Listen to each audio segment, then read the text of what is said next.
नमस्कार दोस्तों, लक्ष्य कोचिंग क्लासेस तारनगर के यूट्यूब चैनल पर आपका हार्दिक स्वागत करता हूं। कल अपन ने शिक्षा मनोविज्ञान का एक छोटा सा टॉपिक पढ़ा था, अभिप्रेरणा, और आज का अपना बिंदु रहेगा संवेगात्मक बुद्धि। शिक्षक भर्ती की किसी भी एग्जाम में 1 से 2 प्रश्न इस बिंदु से पूछे जाते हैं। इंपॉर्टेंट बिंदु है, छोटा बिंदु है। अप्लाइड प्रश्न इसकी प्रकृति वगैरह से पूछे जाते हैं, परिभाषा से भी 1-2 बार क्वेश्चन पूछा गया है। तो चलिए आज हम शुरुआत करते हैं इमोशनल इंटेलिजेंस, संवेगात्मक बुद्धि। इमोशनल इंटेलिजेंस दोस्तों, सबसे पहले अपना बिंदु है संवेगात्मक बुद्धि का परिचय। क्वेश्चन लेते हैं अपन। संवेगात्मक बुद्धि का पहली बार मौखिक रूप से प्रयोग करने वाला, मौखिक रूप से शब्द के प्रयोग करता कौन थे दोस्तों? तो नाम आएगा मनोवैज्ञानिक पाई।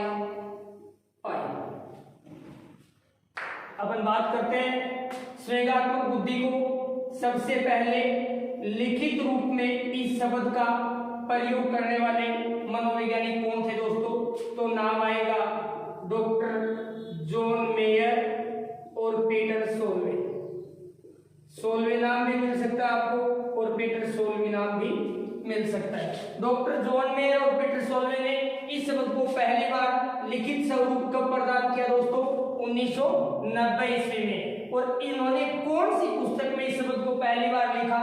तो इनके द्वारा लिखी गई पहली पुस्तक थी दोस्तों संवेगात्मक बुद्धि क्या। संवेगात्मक बुद्धि क्या किनके द्वारा लिखी गई पुस्तक थी? डॉक्टर जॉन मेयर और पीटर सोल्वे। और दोनों ही मनोवैज्ञानिक दोस्तों कहां के निवासी थे? यूएसए, संयुक्त राज्य अमेरिका के निवासी। क्वेश्चन सबसे इंपॉर्टेंट जो व्याख्या था भर्ती में भी पूछा गया था, संवेगात्मक बुद्धि को विश्व स्तर पर लोकप्रिय बनाने का श्रेय किस मनोवैज्ञानिक को दिया जाता है? यानी संवेगात्मक बुद्धि को किस मनोवैज्ञानिक ने विश्व स्तर पे चर्चा का विषय बना दिया था? तो पूरा नाम याद रखिएगा, डैनियल गोलमैन। मनोवैज्ञानिक कौन थे? Daniel Goleman. और डैनियल गोलमैन ने कब इसे विश्व स्तर पे चर्चा का विषय बना दिया? तो आएगा दोस्तों 1995 ईस्वी में। कब बनाया था? 1995 ईस्वी में। संवेगात्मक बुद्धि को विश्व स्तर पे चर्चा का विषय बनाने वाले मनोवैज्ञानिक डैनियल गोलमैन थे। इनके द्वारा लिखी गई प्रसिद्ध पुस्तक कौन सी थी? संवेगात्मक बुद्धि। संवेगात्मक बुद्धि बुद्धि लब्धि से महत्वपूर्ण क्यों? बुद्धि लब्धि से महत्वपूर्ण क्यों? किसके द्वारा लिखी गई थी पुस्तक दोस्तों? डैनियल गोलमैन के द्वारा। कब लिखी गई थी? 1995 ईस्वी में। और पुस्तक का नाम क्या था? संवेगात्मक बुद्धि बुद्धि लब्धि से महत्वपूर्ण क्यों। ये था दोस्तों अपना सामान्य परिचय, जो कई बार परीक्षा में 1-2 प्रश्न यहाँ से पूछ लिया जाता है बेसिक रूप में। अब अपने को इंपॉर्टेंट फैक्ट याद रखने हैं कि संवेगात्मक बुद्धि की सर्वप्रथम चर्चा कब और किसके साथ की गई? तो 2 फैक्ट याद रखिए दोस्तों। एक तो थोरनडाइक द्वारा प्रतिपादित सिद्धांत था दोस्तों सामाजिक बुद्धि। थोरनडाइक ने कौन सा सिद्धांत दिया था? एक सिद्धांत था सामाजिक बुद्धि। दिया कब था दोस्तों? 1920 ईस्वी में। कब दिया था? 1920 में। 2 नंबर पे याद रखिए गोल्डनर का बहुबुद्धि सिद्धांत। कौन सा सिद्धांत दिया था? बहुबुद्धि सिद्धांत। सबसे पहले संवेगात्मक बुद्धि की चर्चा करने का श्रेय थोरनडाइक को जाता है। इन्होंने सामाजिक बुद्धि में संवेगात्मक बुद्धि की चर्चा की। याद रखने योग्य बिंदु परीक्षा की दृष्टि से, सामाजिक बुद्धि क्या है? एक क्षमता है। बुद्धि अपने आप में क्या है दोस्तों? एक क्षमता और एक योग्यता। सामाजिक बुद्धि कैसी क्षमता है दोस्तों? तो अपने को याद रखना पड़ेगा, इसके माध्यम से व्यवहारिक क्रियाएं की जाती हैं, प्लस सामाजिक संबंधों की स्थापना की जाती है। सामाजिक संबंधों की स्थापना पर बल किस बुद्धि के माध्यम से होता है दोस्तों? सामाजिक बुद्धि के माध्यम से। बहुबुद्धि सिद्धांत में गोल्डनर ने दो प्रकार के बुद्धि के प्रकार बताए थे। अंतर्वैयक्तिक बुद्धि का प्रकार जिसमें भी किसकी चर्चा की है, स्वेगात्मक बुद्धि की चर्चा की थी। ये थी दोस्तों अपने स्वेगात्मक बुद्धि की बेसिक कंसेप्ट। यहाँ से 1-2% सबसे ज्यादा याद रखिएगा। लोकप्रिय बनाने का श्रेय डैनियल गोलमैन को कब बनाया, 95 में, और प्रसिद्ध पुस्तक कौन सी थी, स्वेगात्मक बुद्धि, बुद्धि लब्धि से महत्वपूर्ण क्यों। पहली बार चर्चा सामाजिक बुद्धि के सिद्धांत में करने वाले कौन थे, थोर्नडाइक। इग्नोर मत कर देना, याद थोड़ा सा ये भी याद रखना, 1920 ईस्वी में पहली बार इसको चर्चित किया गया था। सामाजिक बुद्धि क्या है, एक क्षमता है जो जिसके माध्यम से व्यवहारिक क्रियाएं होती है। सामाजिक संबंधों की स्थापना पर क्या दिया जाता है दोस्तों, बल दिया जाता है। ये थी अपनी पहला स्वेगात्मक बुद्धि का पहला ही छोटा सा बेसिक चैप्टर। क्लियर, चलते हैं अपन नेक्स्ट। अब पढ़ेंगे अपन स्वेगात्मक बुद्धि की परिभाषाएं कि स्वेगात्मक बुद्धि को मनोवैज्ञानिकों ने किस किस रूप में परिभाषित किया है। सबसे पहले है अपने पास 2 से 3 परिभाषा याद रखिएगा, बाकी डेफिनेशन इतनी इंपॉर्टेंट नहीं है, लेकिन 2 से 3 को अपने को याद रखनी पड़ेगी, हो सकता है परीक्षा में पूछ ले। फ्रीमैन, शब्दों की पहचान करनी है दोस्तों, किसी भी प्रकार के रटाफिकेशन में अपने को बल नहीं देना है। अपन कैसे सोचते हैं, किस प्रकार महसूस करते हैं और किस प्रकार किसी दूसरे के भावों को समझते हैं, इनका भावात्मक ढंग क्या कहलाता है, स्वेगात्मक बुद्धि। कहने वाले कौन थे, फ्रीमैन। अपन किस प्रकार सोचते हैं, सोचने की क्रिया मानसिक क्रिया है दोस्तों। सोचना, विचारना, तर्क करना, वितर्क करना, संश्लेषण करना, विश्लेषण करना, प्रत्यक्षीकरण करना, सामाजिकरण करना, मानसिक क्रिया है। ठीक उसी प्रकार सोचना कैसी क्रिया है, मानसिक क्रिया। किस प्रकार सोचते हैं, किस प्रकार महसूस करते हैं, किस प्रकार अपन परिवेश में दूसरे लोगों को समझते हैं, इनके समझने का भाव है ना, वही क्या कहलाता है, स्वेगात्मक बुद्धि कहलाता है। कहने वाले कौन थे दोस्तों, फ्रीमैन। कहने वाले कौन थे, फ्रीमैन। बात करते हैं अपन डैनियल गोलमैन के मतानुसार। दूसरी परिभाषा याद रखिएगा, इंपॉर्टेंट व्यक्ति है, सबसे ज्यादा स्वेगात्मक बुद्धि में इन्हीं से क्वेश्चन पूछे गए हैं। व्याख्याता भर्ती में भी इनसे बहुत बार क्वेश्चन पूछा गया है, सेकंड ग्रेड में भी एक बार क्वेश्चन आया है। संवेगों को, स्वेगात्मक बुद्धि का संबंध तो दोस्तों वैसे कैसे, किससे है, बालक के इमोशंस से। किससे है, इमोशन से। संवेगों की केयर करना, देखभाल करना, संवेगों की संभाल करना, संवेगों का नियमन करना, किस बुद्धि के कार्य हैं दोस्तों, स्वेगात्मक बुद्धि के। संवेगों की देखभाल करना, संवेगों की केयर, नियमन करना किस बुद्धि का कार्य है, स्वेगात्मक बुद्धि का। ये किसने बताया था, डैनियल गोलमैन ने। बात करते हैं दोस्तों अपन पीटर सोल्वे के मतानुसार। जॉन मेयर और पीटर सोल्वे, वो क्षमता जो दूसरे व्यक्ति के भावों को समझाती है, क्या कहलाती है, स्वेगात्मक बुद्धि कहलाती है। क्या कहलाती है, स्वेगात्मक बुद्धि। मानना किसका था, डॉक्टर जॉन मेयर और पीटर सोल्वे। स्वेगात्मक बुद्धि वो क्षमता है जिसके माध्यम से अपन अपने तथा दूसरे के भावों को क्या करते हैं, समझते हैं। क्या कहलाती है, स्वेगात्मक बुद्धि। कहने वाले कौन थे, पीटर सोल्वे। डैनियल गोलमैन को, फ्रीमैन को विशेष रूप से याद रखना, पीटर सोल्वे अपने हिसाब से देख लेना। ठीक है दोस्तों, क्लियर। परिभाषा का दूसरा पॉइंट अपना क्लियर हुआ। अपन बात करते हैं स्वेगात्मक बुद्धि के कारक तत्व आयाम। चलो, स्वेगात्मक बुद्धि के आयाम या तत्व या कारक। स्वेगात्मक बुद्धि में कुल कितने कारक सम्मिलित किए गए हैं, अपने को याद रखना है दोस्तों। कुल कितने कारक हैं, 5। इन 5 कारकों को 2 भागों में विभाजित किया जाता है दोस्तों। कितने भागों में विभाजित किया जाता है, 2 भागों में। कौन कौन से हैं 2 भाग, सबसे पहले अधिगमकर्ता से संबंधित, अधिगमकर्ता से संबंधित। 2 नंबर पे दूसरे व्यक्तियों से या आपको नाम मिल सकता है अंतरवैयक्तिक कारक। कैसे कारक दोस्तों? अंतरवैयक्तिक कारक। याद रखने के लिए, यानी जिसका संबंध दूसरे व्यक्तियों से भी होता है। और अधिगमकर्ता खुद से संबंधित कारक कौन से होंगे? जिन तत्वों का संबंध अधिगमकर्ता के खुद से होता है। खुद से संबंधित होने वाले कारकों की कुल संख्या कितनी बताई गई दोस्तों? 3। और दूसरे व्यक्ति या अंतरव्यक्तिक कारकों की संख्या कुल कितनी बताई गई है दोस्तों? 2। और कुल तत्व या आयाम कितने बताए गए दोस्तों? 5। सबसे पहला पढ़ते हैं अपन अंतरव्यक्तिक कारक के अंदर 1 नंबर बिंदु आत्मचेतना, पहला बिंदु है। 2 नंबर पे है दोस्तों आत्मनियंत्रण, 3 नंबर पे है दोस्तों आत्म प्रेरणा। शब्द लगा है देखो, आत्म यानी खुद से संबंधित। ये बात ऊपर लिख रखी है अपन ने। जो कारक किससे संबंधित होते हैं? अधिगमकर्ता के खुद से संबंधित होते हैं। आत्मचेतना, आत्मनियंत्रण और आत्म प्रेरणा। अंतरवैयक्तिक कारकों की कुल संख्या कितनी बताइए दोस्तों? 2 बताइए। कौन कौन से बताए हैं 2 कारक? सबसे पहला तदानुभूति और दूसरा कारक दोस्तों सामाजिक कौशल। नाम से स्पष्ट हो रहा है किसी भी कारक की कंसेप्ट आपसे छुपी नहीं है।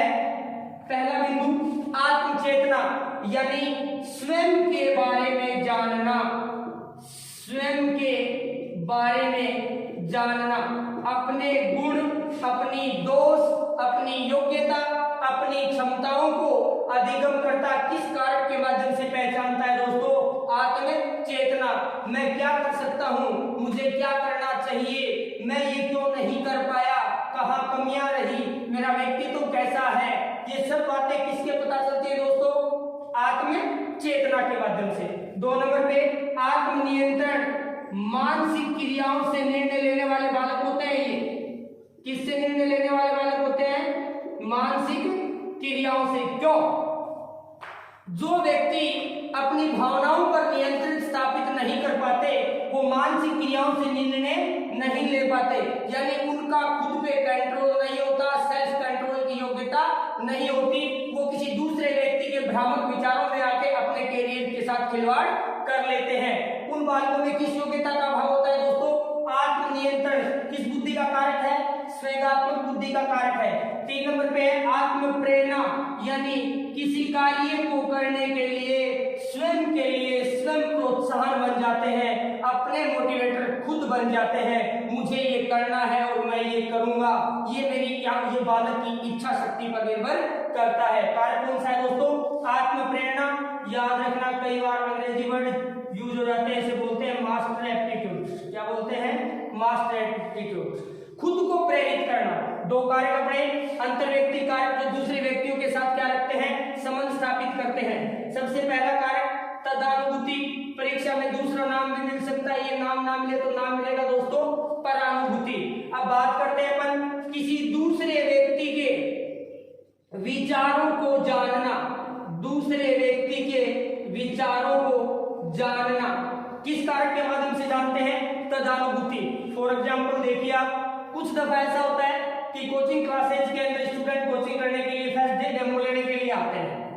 वो कहीं अन्य पढ़ के आते हैं, किसी शिक्षक से पढ़ के आते हैं। कोचिंग मानसिकता के कारण कक्षा में विषय अध्यापक के साथ वो अतार्किक वाद विवाद करना शुरू कर देते हैं। टीचर उनके बैठने के तरीके के तौर तरीके से, उनके भावों से, उनके प्रश्न पूछने के तार्किक विवेचन से ये तय कर लेता है कि ये विद्यार्थी कक्षा में रुक पाएगा या नहीं रुक पाएगा, ये अपने लक्ष्य को प्राप्त कर पाएगा या नहीं कर पाएगा। उस शिक्षक में कौन सा गुण होता है दोस्तों? तदानुभूति।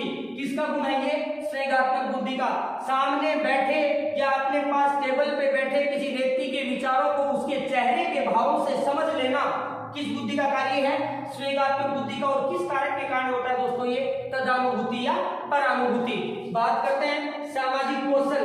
नेतृत्व करना, सामाजिक प्रवृत्तियों का विकास करना, व्यक्तित्व का विकास, भामाशाह प्रवृत्ति के कार्य, ये सब बातें किसमें सम्मिलित की जाती है दोस्तों? सामाजिक कौशल में। ये थे स्वेगात्मक बुद्धि के 5 कारक: आत्मचेतना, आत्मनियंत्रण, आत्म प्रेरणा, परानुभूति और सामाजिक कौशल।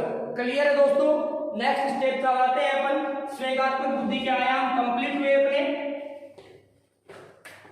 अब पढ़ते हैं अपन स्वेगात्मक बुद्धि के प्रतिमान कि स्वेगात्मक बुद्धि है क्या।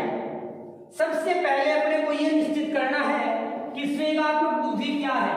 इतना तो आप निश्चित कर ही चुके हैं कि बुद्धि अपने आप में क्या है, एक योग्यता और क्षमता है। ठीक उसी प्रकार स्वेगात्मक बुद्धि के प्रतिमान स्थापित हुए हैं और कुल कितने प्रतिमान दिए दोस्तों, 3 प्रतिमान स्थापित हुए हैं। इसमें स्वेगात्मक बुद्धि को क्षमता, गुण, योग्यता सब प्रकार रूप में स्वीकार किया गया है। सबसे पहला है अपना योग्यता आधारित प्रतिमान या योग्यता प्रतिमान। 2 नंबर पे दोस्तों गुण प्रतिमान और 3 नंबर पे दोस्तों मिश्रित प्रतिमान। मिश्रित प्रतिमान सबसे पहले अपने को ये स्वीकार करना है स्वेगात्मक बुद्धि के कुल कितने प्रतिमान स्वीकार किए हैं, 3 प्रतिमान स्वीकार किए गए हैं। कौन कौन से, योग्यता आधारित प्रतिमान, गुण आधारित प्रतिमान और मिश्रित प्रतिमान। अब अपने को इनके प्रतिपादक याद रखने हैं सबसे ज्यादा। योग्यता आधारित प्रतिमान वो इनाम है दोस्तों जॉन मेयर और पीटर सोलवे। कौन सा प्रतिमान दिया, योग्यता प्रतिमान। गुण प्रतिमान किसने दिया था, पेट्राइट्स नामक मनोवैज्ञानिक थे। पेट्राइट्स ने क्या माना था, व्यक्ति स्वेगात्मक बुद्धि को गुण। मिश्रित प्रतिमान देने वाले कौन थे दोस्तों, जिसने स्वेगात्मक बुद्धि को विश्व स्तर पे चर्चा का विषय बना दिया था, उन्होंने क्या कौन सा प्रतिमान प्रतिपादित किया था, मिश्रित प्रतिमान। अब अपने को इसमें एक बेसिक सी बात याद रखनी है, सामान्य सी, कोई ज्यादा वो नहीं है इसमें। योग्यता आधारित प्रतिमान डॉक्टर जॉन मेयर और पीटर सोलवे का मत था कि स्वेगात्मक बुद्धि अपने आप में क्या है, योग्यता है। क्या है, योग्यता है। और इस योग्यता से बालक कौन कौन से कार्य करता है, बालक अपने स्वयं के संवेगों को समझता है,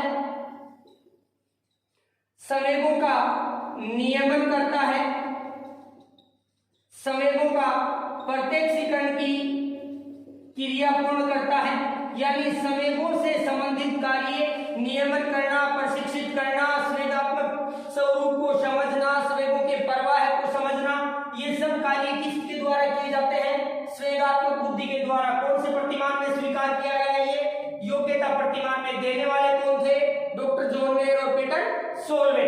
बात करते हैं अपन 2 नंबर पे दोस्तों केवी पेट्राइट्स। इसका मानना था कि स्वेगात्मक बुद्धि योग्यता नहीं होके क्या है दोस्तों, व्यक्तित्व का गुण है। क्या है, इसे पर्सनालिटी का गुण स्वीकार किया गया है। कहने वाले कौन थे दोस्तों, केवी पेट्राइट्स और डैनियल गोलमैन। स्वेगात्मक बुद्धि को योग्यता और गुण दोनों स्वरूप स्वीकार करते हैं कि स्वेगात्मक बुद्धि बालक की एक योग्यता भी है, जिसके माध्यम से वो स्वयं को प्रशिक्षित करता है, समझता है, स्वयं का प्रत्यक्षीकरण करता है। और स्वेगात्मक बुद्धि बालक के व्यक्तित्व का क्या है, एक गुण भी है, जिसके कारण बालक परिवेश में समायोजन स्थापित करते हैं, अपने तनाव को क्या करते हैं, कम करते हैं, अपनी वांछित सफलता के लिए क्रियाशीलताओं को बढ़ाते हैं। ये कौन सा प्रतिमान था दोस्तों, मिश्रित प्रतिमान। कंप्लीट हुआ स्वेगात्मक बुद्धि के प्रतिमान। नेक्स्ट पार्ट पढ़ते हैं अपन स्वेगात्मक बुद्धि का। छोटा सा टॉपिक है दोस्तों, रीट में 1 बार 2 बार प्रश्न पूछा गया है इससे संबंधित। व्याख्यातावर्ती में भी 2 से 3 बार प्रश्न पूछे गए हैं, छोड़ना नहीं है अपने को। अप्लाइड प्रश्न की संभावना ऐसे टॉपिक में ज्यादा रहती है, सोच को बिल्कुल पॉजिटिव रखना है।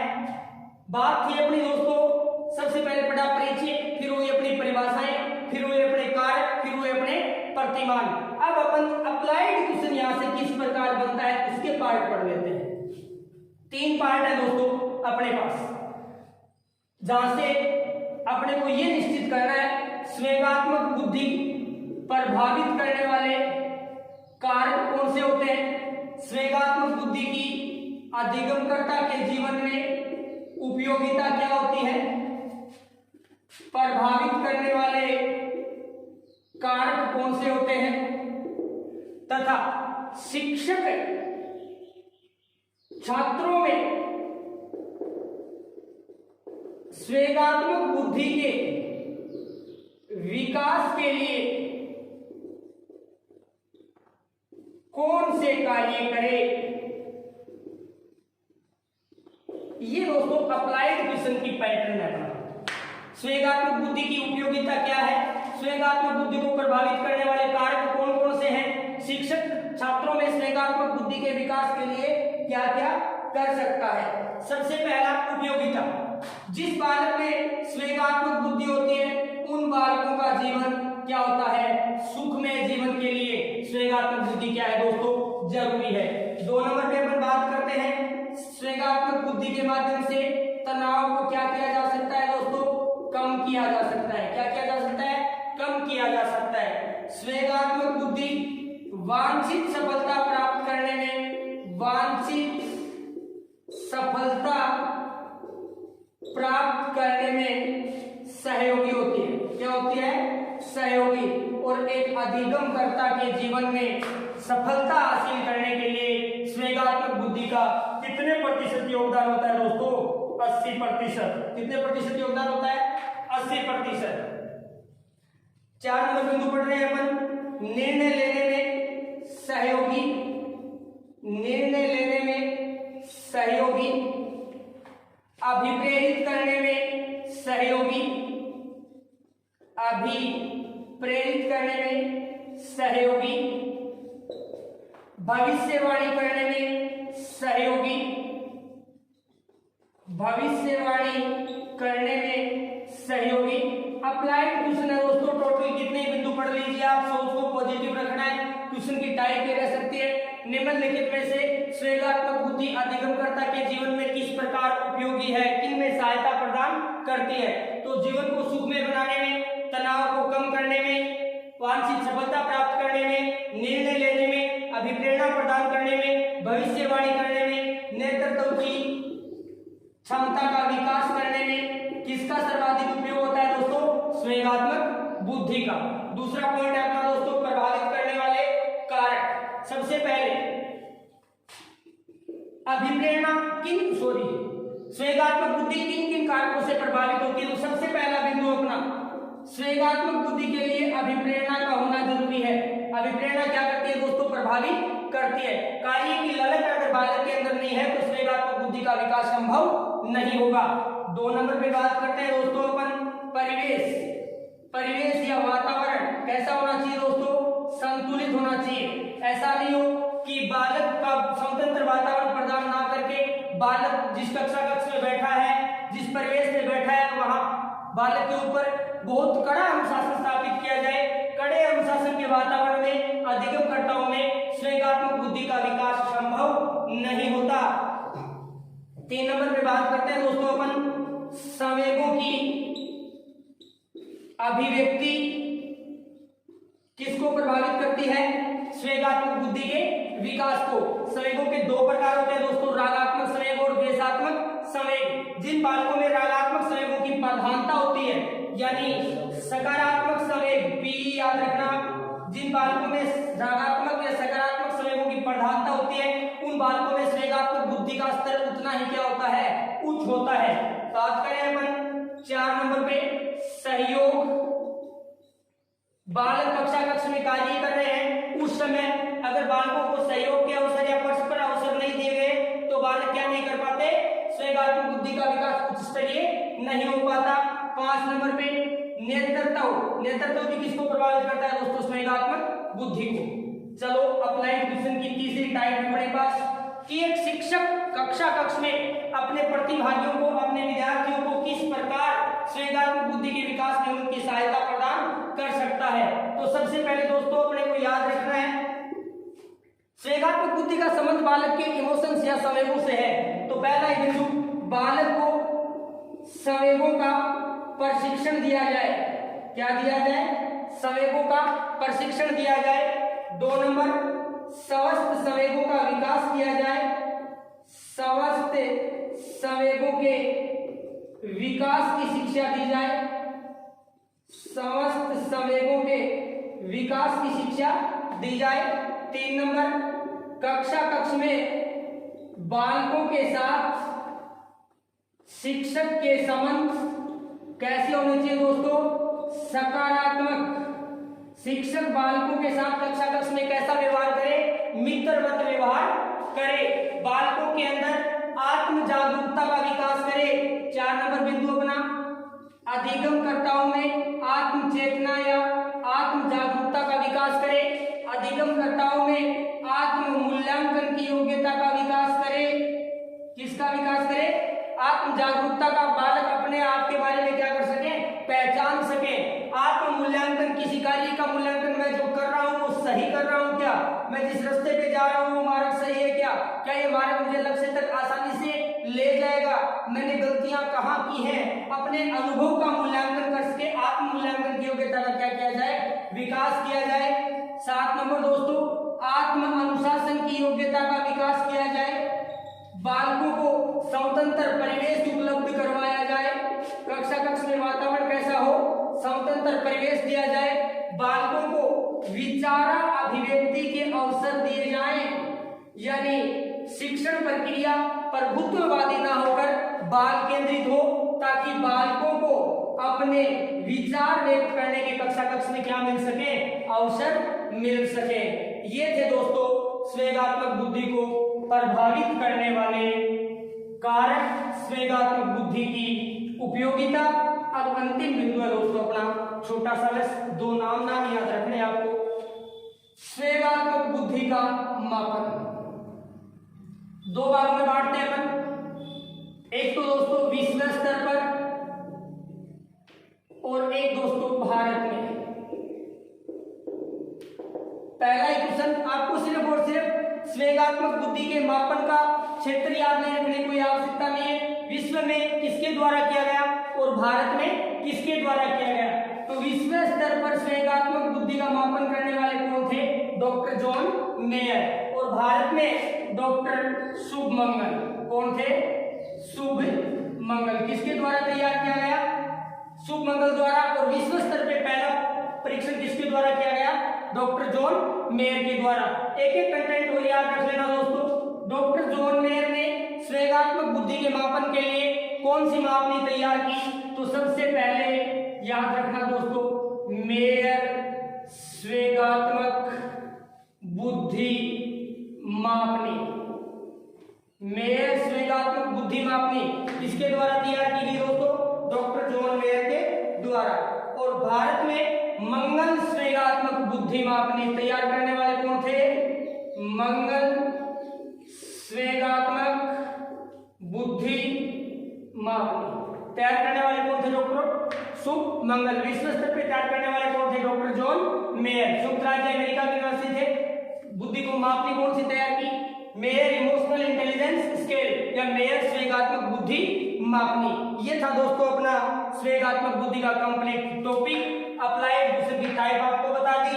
उपयोगिता सबसे ज्यादा देखिएगा, एक बार प्रभावित करने वाले कार्ड देखिएगा। सबसे ज्यादा इंपॉर्टेंट ये पार्ट रहेगा, एक शिक्षक अपने बालकों को किस प्रकार अपने बालकों में स्वेगात्मक बुद्धि का विकास कर सकता है। परिभाषाओं में डैनियल गोलमैन को, फ्रीमैन को देख के जाएगा। प्रतिमान याद रखिएगा। और स्वेगात्मक बुद्धि के कुल कितने आयाम, कारक या तत्व स्वीकार किए गए हैं। ठीक है दोस्तों, टॉपिक अपना कंप्लीट है। नेक्स्ट टॉपिक बहुत ही जल्द लेके आएंगे। आज के लिए सिर्फ इतना ही। धन्यवाद।